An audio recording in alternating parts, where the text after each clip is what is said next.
LG has decided to walk away from its smartphone business. It is the end of an era.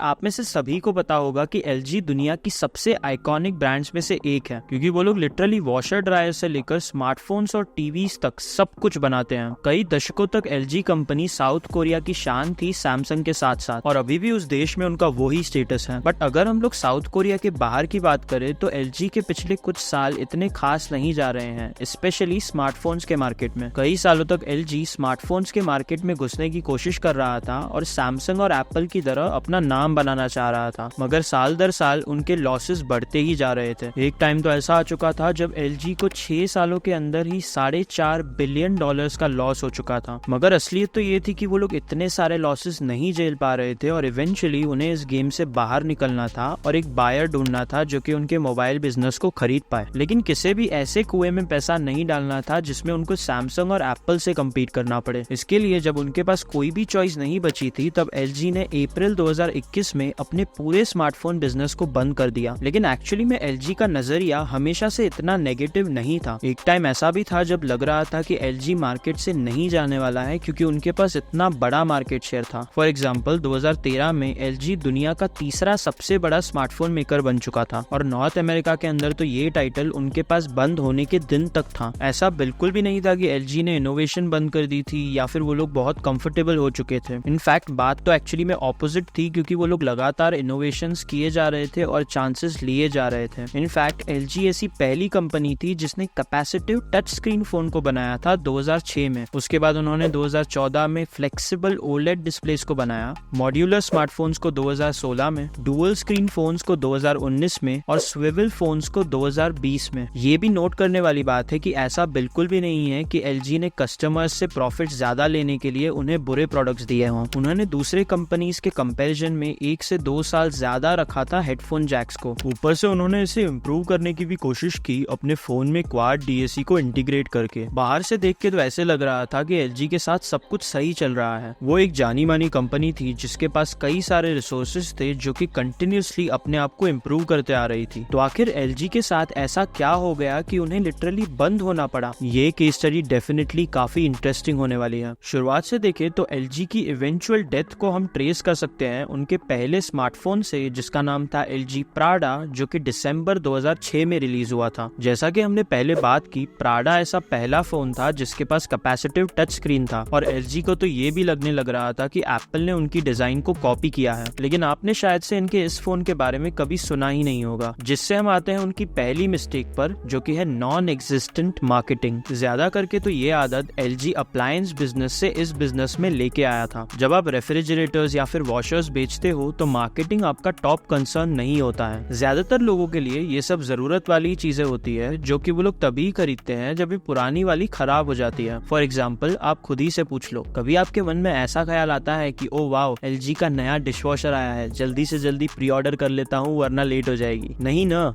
Exactly appliances के मामले में over the top marketing का कोई use नहीं होता है। उसमें मेन चीजें होती है स्ट्रॉन्ग अवेलेबिलिटी, ग्रेट वैल्यू और एक रेप्यूटेशन और रिलायबिलिटी। प्रैक्टिकल फीचर्स की वजह से अप्लायंसेस बिकते हैं, ना कि मार्केटिंग की वजह से। और LG ने स्मार्टफोन मार्केट को भी इसी मेंटालिटी के साथ अप्रोच किया था। उनको ऐसे लग रहा था कि बस वो लोग अगर एक स्ट्रॉन्ग प्रोडक्ट बना लेंगे तो लोग लाइन में लग जाएंगे उनसे फोन खरीदने के लिए। मगर अप्लायंसेस और स्मार्टफोन्स के बीच में एक मेन डिफरेंस ये था कि एक जरूरत वाली चीज थी और दूसरी चीज लग्जरी थी, एटलीस्ट कुछ साल पहले तक तो। स्मार्टफोन्स के मामले में लोगों को एक डिजायर्ड प्रोडक्ट चाहिए था जो कि एक्सक्लूसिव हो और उन्हें सोशल स्टेटस दे, और एप्पल ने एग्जैक्टली यही प्रोवाइड किया। एप्पल के पास उनके बड़े बड़े लॉन्च इवेंट्स थे जिन पर tens of millions of views आते थे। भले ही किसी इंसान को आईफोन नहीं खरीदना हो, फिर भी उसे पता रहता है कि कौन सा नया आईफोन मार्केट में आया है। और जिन लोगों को आईफोन चाहिए थे वो लोग तो लिटरली एप्पल स्टोर के बाहर कई दिनों तक लाइन में रुकते थे, जैसे कि उन्हें आईफोन पहले एक्सपीरियंस करने का मौका मिले। लेकिन दूसरी तरफ LG क्या करता था? वो लोग स्मार्टफोन्स तो ऐसे लॉन्च करते थे जैसे कि वो एक iOS अपडेट है। पर एक सेकंड, iOS अपडेट्स को भी उससे ज्यादा पब्लिसिटी मिलती होती है। LG के लॉन्च इवेंट्स कोरिया के टाइम जोन के हिसाब से होते थे, जिसकी वजह से वेस्टर्न ऑडियंस उसे नहीं अटेंड कर पाती थी। लेकिन अगर वो लोग अटेंड करते भी तो भी इतना मैटर नहीं करता, क्योंकि LG ने अपने प्रोडक्ट के बारे में कभी टेंशन या फिर हाइप क्रिएट ही नहीं की। उनके फोन्स तो कोरिया में एग्जैक्टली लॉन्च के दिन पर ही खरीदने के लिए अवेलेबल हो जाते थे। उनके पास कोई फिक्स इंटरनेशनल लॉन्च की डेट नहीं थी। अमेरिका और यूरोप में उनके फोन्स तभी लॉन्च हो सकते थे जब भी वो लोग लॉजिस्टिकली उसे संभाल पाए, और काफी बार तो उसी चीज में महीनों लग जाते थे। और शायद से वो लोग इस एटीट्यूड को भी अपने अप्लायंस के बिजनेस से ही लाए हैं। ऐसा थोड़ी है कि किसी को चूल्हा खरीदना है तो फिर वो वेट करेगा जब तक नया वाला लॉन्च होए। तो उनका कोई नया अप्लायंस वेस्टर्न मार्केट्स में कब आता है वो इतना मैटर नहीं करता है। लेकिन इधर ही स्मार्टफोन्स के मामले में लोगों को लेटेस्ट एंड ग्रेटेस्ट चाहिए। इनफैक्ट काफी लोग तो महीनों तक वेट करते हैं जैसे कि वो लोग लेटेस्ट फोन को लॉन्च पर ही खरीद पाए। मुझे पता है आप लोग ये वीडियो देख रहे हो। तो स्मार्टफोन मार्केट में LG की ज्यादातर सक्सेस इस वजह से आई क्योंकि वो एक ऑलरेडी एस्टैब्लिश्ड सेलफोन मेकर थे और उनका एक ब्रांड भी था, मगर उसके अलावा उनके पास ज्यादा कुछ था नहीं। और जैसे ही कंपटीशन मार्केट में घुसा वो लोग लिटरली कुचले जाने वाले थे। जैसे जैसे स्मार्टफोन मार्केट मैच्योर होते गया, हमने देखा कि स्मार्टफोन्स लग्जरी से अब नेसेसिटी बन चुके थे। इसकी वजह से मार्केट में न्यू कैटेगरी के लोग आए जो कि सिर्फ डिवाइस की यूजफुलनेस की वजह से उसे खरीद रहे थे। काफी कंपनीज जैसे कि गूगल, OnePlus, Xiaomi और Huawei ने अपने पूरे स्मार्टफोन बिजनेस को इसी कैटेगरी के अराउंड बनाया है। अब आपको लग रहा होगा ये तो LG के लिए परफेक्ट अपॉर्चुनिटी है, राइट? वो लोग ऑलरेडी इस स्पेस में प्रैक्टिकल डिवाइसेस को बना रहे थे, उन्हें बस इसमें डबल डाउन करना था और मार्केटिंग करनी थी कि वो लोग कितना ऑफर कर रहे हैं। लेकिन ऑब्वियसली LG ने ये नहीं किया। देखो 2012 और 2013 में LG ने फाइनली रियलाइज किया अपना ये मार्केटिंग ब्लंडर। उन्हें LG स्मार्टफोन्स को लेटेस्ट एंड ग्रेटेस्ट बनाना था और उन्हें जरूरत थी कि वो लोग उसे यूनिक, स्पेशल और एक्सक्लूसिव बनाए। इन्हीं चीजों को कंसिडर करते हुए उन्होंने डिसाइड किया कि वो लोग प्रीमियम मार्केट को केटर करेंगे, जो कि बिल्कुल भी एक बुरी चीज नहीं है। LG के पास एक चांस था कि वो सैमसंग को टक्कर दे पाए और हो सकता है उन्हें ओवरटेक भी कर ले। लेकिन भले ही LG के पास आइडिया तो सही था, लेकिन एट द सेम टाइम उनका आइडिया सही नहीं था। क्योंकि देखो LG इस बात में तो सही था कि उन्हें लेटेस्ट एंड ग्रेटेस्ट ऑफर करना था, लेकिन इस बात में गलत था कि उन्हें एक्चुअली में वो लेटेस्ट एंड ग्रेटेस्ट बनाना था। भले ही आप मर्सिडीज की बात कर लो या फिर एप्पल की, लेटेस्ट एंड ग्रेटेस्ट बनाने का मतलब ये नहीं होता है कि एक्चुअली में लेटेस्ट एंड ग्रेटेस्ट बनाना। उसका मतलब होता है कि मार्केट में स्ट्रॉन्ग प्रोडक्ट बनाने के बाद एक्सेप्शनल पोजिशनिंग करना। लेकिन LG ने इसे लिटरली ले लिया और वो लोग अपने फोन्स में अजीब चीजों को डालने लगे। उनके कुछ एक्सपेरिमेंट्स तो ट्रेंड सेटर निकले। फॉर एग्जाम्पल LG G5 पहला स्मार्टफोन था जिसके पास अल्ट्रा वाइड कैमरा था, वो भी 2016 में। उसके बाद से तो ultra wide cameras premium smartphones में तो जैसे कंपलसरी बन चुके हैं। लेकिन LG के ज्यादातर एक्सपेरिमेंट्स ने इतना अच्छा रिजल्ट नहीं दिया, जैसे कि LG G Flex 2013 में। इस टाइम पर कर्व्ड टीवीज बहुत पॉपुलर हो रही थी, तो LG ने ये सोचा कि क्यों ना ये लोग वो फीचर को स्मार्टफोन में लाएं। लेकिन इनकी ये चॉइस कर्व्ड टीवीज की तरह ही यूजलेस निकली। उसके कुछ ही टाइम बाद हमने देखा LG V10 2015 में। ये फोन दो यूनिक फीचर्स के साथ आता था। पहला तो ये था कि इस फोन में 2 सेल्फी कैमरास थे, और दूसरा ये था कि ये फोन के पास ऊपर की तरफ एक सेकेंडरी स्क्रीन थी जो कि एक टास्क बार टाइप की चीज शो करती थी। ये चीज कभी भी ज्यादा नहीं चली। उसके बाद आया LG G5 2016 में। इस फोन की यूनिक चीज ये थी कि ये फोन मॉड्यूलर था। इसका मतलब अगर कस्टमर चाहे तो वो इस फोन की बैटरी, रैम या फिर किसी और पार्ट को अपनी मर्जी से अपग्रेड कर सकता है। एक ऐसा टाइम जब सब लोग एप्पल को फॉलो कर रहे थे और स्मार्टफोन अपग्रेड्स को प्रिवेंट कर रहे थे, LG ने ये डिसाइड किया कि वो लोग इस चॉइस को कंज्यूमर्स के पास वापस देंगे। मगर LG के पार्टनर्स ने कभी ऐसी एक्सेसरीज बनाई ही नहीं जिसकी वजह से ये मॉड्यूलरिटी काम आए। मगर उसके बावजूद LG आगे पुश करता गया। उन्होंने उसके बाद एक डुअल स्क्रीन फोन लॉन्च किया जिसका नाम था LG G8X, और फिर LG Wing नाम का एक स्विvel फोन लॉन्च किया। बट भले ही इन फीचर्स की वजह से LG के फोन्स आईफोन्स जितने ही महंगे हो गए, लेकिन वो फीचर्स LG को आईफोन जितना अपीलिंग नहीं बना पाए। LG की रेपुटेशन सिंपली ऐसे बन गई कि वो एक ऐसा स्मार्टफोन मैन्युफैक्चरर है जो कि गिमिक्स बनाता है। जैसे जैसे LG के लॉसेस बढ़ते गए, वो लोग नेचुरली काफी डेस्परेट बन चुके थे। उनके गिमिक्स धीरे धीरे बहुत ज्यादा ही अजीब बनते जा रहे थे।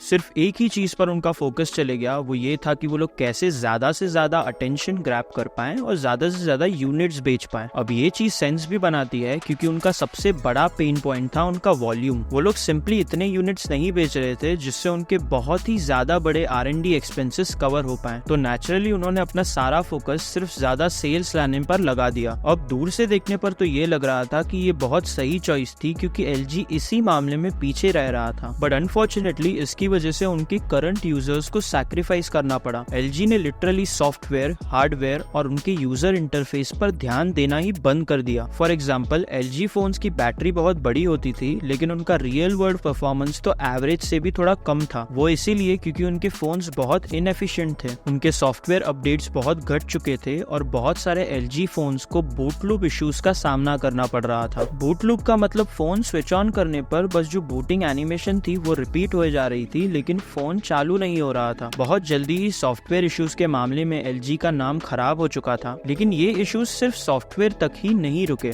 LG के फोन्स में हार्डवेयर इश्यूज भी आने लगे। फॉर एग्जाम्पल, LG V20 में उनके कैमरा का ग्लास बहुत ही ज्यादा कमजोर था और LG के फोन्स में बहुत सारे battery overheating issues, microphone issues, network issues और फिंगरप्रिंट सेंसर के इश्यूज भर चुके थे। LG का पूरा बिजनेस ही था प्रैक्टिकल इलेक्ट्रॉनिक्स को बनाना, लेकिन कैसे तो करके उनके स्मार्टफोन्स बिल्कुल भी प्रैक्टिकल नहीं बचे थे। और बात बद से बदतर तो तब हो जाती है जब हमें ये पता चला कि LG इन इश्यूज को फिक्स करने की भी कोशिश नहीं कर रहा था। LG को एकदम कुछ चमकीला और महान बनाने का इतना शौक हो गया था कि वो लोग बस न्यू स्मार्टफोन्स क्रिएट करे जा रहे थे, वो भी अजीब फीचर्स के साथ, जैसे कि उन्हें मीडिया का अटेंशन मिल पाए। इन फोन्स का पर्पस बस ये था कि आप उन्हें खरीदो। उन्हें इससे बिल्कुल भी फर्क नहीं पड़ रहा था कि खरीदने के बाद आपका एक्सपीरियंस कैसा जाए और आपका फीडबैक क्या है। अब ये स्ट्रेटेजी काम कर लेती है जब आप ऐसे प्रोडक्ट्स बनाओ जो कि लोग सिर्फ एक ही बार खरीदते हैं, लेकिन फोन्स के मामले में तो लोग कॉन्स्टेंटली उसे हर कुछ सालों में चेंज करते आते हैं। ऊपर से लोग अपने फोन्स को हर रोज घंटों तक चलाते हैं, तो उन्हें ये बात नोटिस करने में ज्यादा टाइम नहीं लगा। बट हाँ, LG ने लोगों को मनाने के लिए फिर बहुत लंबी वारंटीज देना शुरू किया। फॉर एग्जाम्पल, जिन फोन्स में बूट लूप्स की प्रॉब्लम थी उनके लिए LG ने 30 महीनों की वारंटी ऑफर की। लेकिन ये एक ऐसा इंप्रेशन नहीं है जिसे आप रिवर्स कर सकते हो। एक बार लोगों को ऐसा लगने लगा कि LG के फोन्स का एक्सपीरियंस बेकार होता है, तो लोग हमेशा के लिए अपने मन में ये ही मानते आएंगे। और अब क्योंकि LG के करंट यूजर्स भी उनके खिलाफ जाने लग रहे थे, तो LG का फ्यूचर अब ऑलमोस्ट फिक्स होने वाला था। एंड में जाकर LG इस चीज का परफेक्ट एग्जाम्पल है कि अगर आप एक इंडस्ट्री में बहुत सक्सेसफुल हो,